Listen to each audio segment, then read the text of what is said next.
Let's get another look at the forecast now. And live pictures over downtown Monroe at this lunchtime hour. Looking beautiful.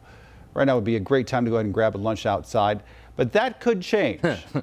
Chris joins us once again with a look at your lunchtime forecast. It's not your dinner time forecast yet. Yeah, lunch is great. Yeah, no wet sandwiches for you. Good. Eating outside during dinner time, as Ben said. No. That's not a good idea, because looking at a good coverage of storms, we haven't had to worry about this for close to a week, and now we have a low risk for severe storms. Everything's lining up. Whenever you have a hot and humid environment, all you need is something to lift up all that moisture in a hurry, and that's going to create widespread showers and storms. It's exactly what we have today. We have a cold front that's driving into all this heat and humidity. A dew point over 65 is humid. A dew point of 70 is just oppressive. That's primetime storm fuel. So we have that in place. High temperatures in the lower 90s. This, by the way, should be the last 90-degree day we have for at least the next 10 to 14 days. Looking long range, I don't see anything that's going to flip the scales back over the hotter end of things. It's actually looking a little bit more fall-like before you know it. So your evening out forecast, here's what I'm talking about. Storms.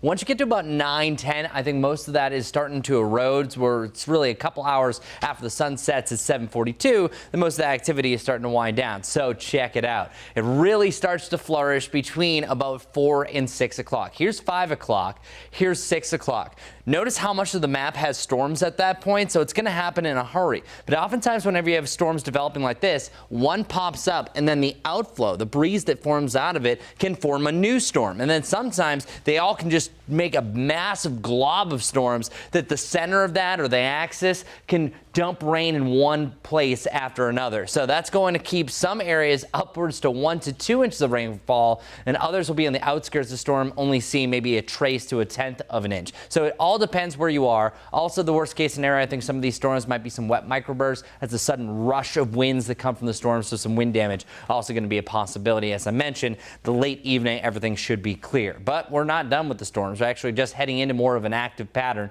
Isolated storms possible for Friday. Saturday looks to be your next best bet. But today is a pretty solid chance the storms are going to be ending your day. Have the umbrella and just be aware that your evening early plans might not be that great. 89 degrees by tomorrow, so we're starting to cool down at that point, and it's because of a cool front that's going to park its keys to right across the Charlotte area. Since we've already used up most of the driving force of that moisture today, you're not going to have as much of a storm threat tomorrow. It's still going to be there. It's not as widespread. However, some fresh lift comes in for your Saturday, so this new stationary front should provide more showers and storms, become pretty popular through the afternoon. So I think the morning is going to be dry on Saturday, really, especially after 2, we see more widespread activity. And then Sunday we do it again, but it's not as much. Really want to talk about Hurricane Lee. This is going to be a major story. I am going to keep my fingers crossed through the weekend that we're not going to get an update. This starts to push further west for the long-range track, because right now it's already a Category 2.